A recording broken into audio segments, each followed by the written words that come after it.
Well, welcome to the channel. I'm Dr. J.W.A., theologist since 1994. This subject's entitled The Muslim, the Messenger Left, and Those the Messiah Waits For. Episode 1, The Heaviness that Returned Again. I'm Dr. J.W.A. since 1994. The night air feels colder after the prayer at the mosque. Cars leave the mosque slowly. Headlights disappear one by one onto the dark streets. The Muslim listener drives home carrying the same familiar silence again, and the recitations were completed correctly, the posture remained disciplined, the outward devotion stayed intact. But somewhere underneath the routine, the heaviness returned again. It always returned. The private temptation he never fully defeated. The inward unrest he never could completely explain. The hidden shame after failure.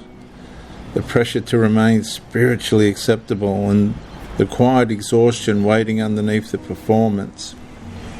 And the front door opens softly. The house is asleep now.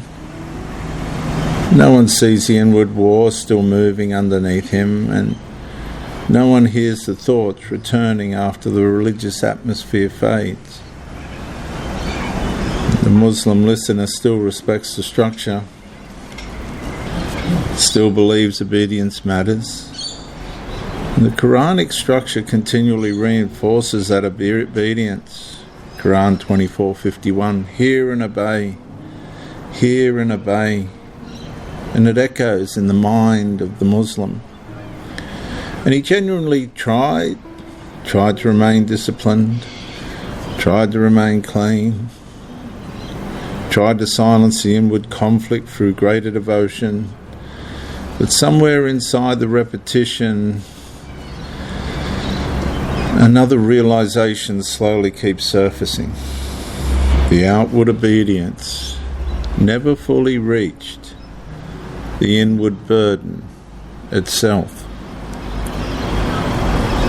And corruption continued expressing itself through concealed longing, desire surviving privately beneath disciplined appearance, suppressed frustration, inward tension growing where honesty feels unsafe, spiritual self-protection, maintaining visible righteousness while inwardly struggling alone, externally governed righteousness inside the Islamic ideology may organize behavior publicly, but inward unrest continues surviving wherever fear remains unresolved and the soul carries condemnation beneath the appearance. And the sacred meanings carried among the people of the book were concerned with something deeper than visible religious order. Not merely outward devotion, but reconciliation, peace,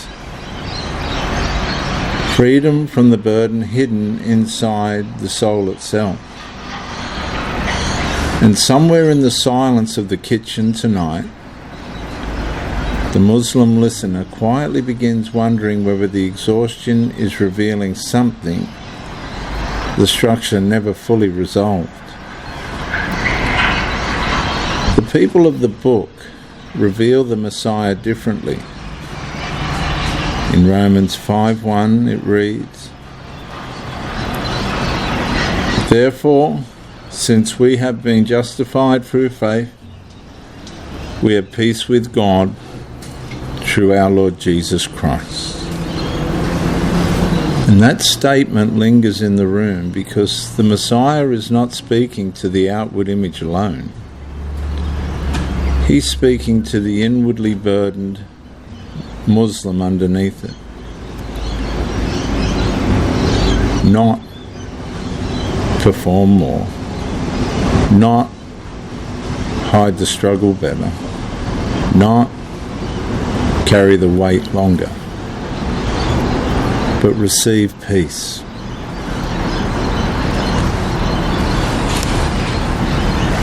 The refrigerator hums softly in the darkness. The prayers have ended. The Islamic religious atmosphere has faded, but the burden remains. And for the first time, the Muslim listener quietly wonders whether the heaviness returning after every performance is pointing toward the very thing his soul has been missing all along. I'm Dr. J.W.A., theologist since 1994. Like, share, subscribe. Most of all, comment to educate me. And I'll see you in the next talk.